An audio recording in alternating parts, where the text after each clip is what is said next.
we hear about how Israel is attacking, hospitals and schools, but we don't hear about how the soldiers, the actual soldiers, were behaving when the terrorists, you were following terrorists, if I remember the story correctly, that went up on the roof with the little baby, right? Yeah. Tell us what transpired there. So what happened there? We got an information on a school that was full with terror infrastructure, and we knew that we have to conquer that school. But we also knew that that school was full with civilians. So as we always do, we start calling them all out, but no one left the area.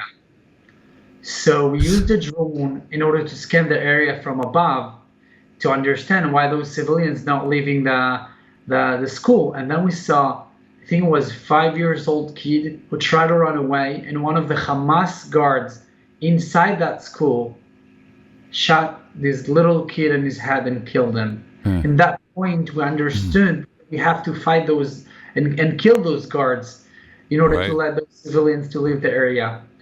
But then one of the guards went on the rooftop, and he was holding the best shield that he could ever ask. He was holding a baby. He knew exactly where we were. We was 200 meters away, and he just held the baby just like that in front of us. Behind them was a guy that was holding a camera and just waited for us to take that shot. Well, we didn't took the shot, not because we were afraid from the guy with the camera. We didn't took the shot because unlike those savages that brutally murdered and executed and kidnapped and raped people on October 7th and still keep doing that, we don't put babies in combat field. We're not using them, and definitely we're not shooting them. So we didn't took that shot. But later on, these Hamas guards went on the rooftop again. He was surrounded by a group of women. One of them banged a little bit, and it was enough for us to take that, for our sniper to take that shot and to eliminate that threat. And I'm sharing that because I want people to understand what's truly going on at the Gaza Strip. Yeah, we had a representative from the Israeli consulate here in Dallas show us the footage that was put together. And some of it came from the terrorists themselves and their GoPro cameras. And it seems like it was close to an hour long of just horrific carnage that had happened in Israel. And I know what you're saying about, it being too disturbing and awful for anybody to see. But I don't know if there's another way to show the world exactly what happened to bring that home, because the only thing they focus on is what Israel is doing now in the Gaza Strip rather than what caused this in the beginning.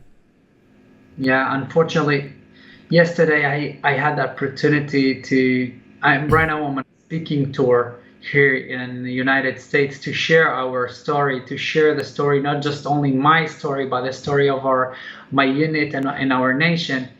And when I was there, one of the kids, the girls there who right now learn in a public school, told me that in her school they told her today to come with black, green and red uniforms in order to support what's going on in Palestine. It just showed me that they just don't understand what's going on. While we fighting out of our love to our dearest one that's still in captivity, we are fighting in order to save our people and to make sure that nothing like will ever happen again. They fighting out of hatred. They're using their own people. They're trying to do as much as they can in order to kill anyone, which, by the way, it's not regard just Israel or the Jews.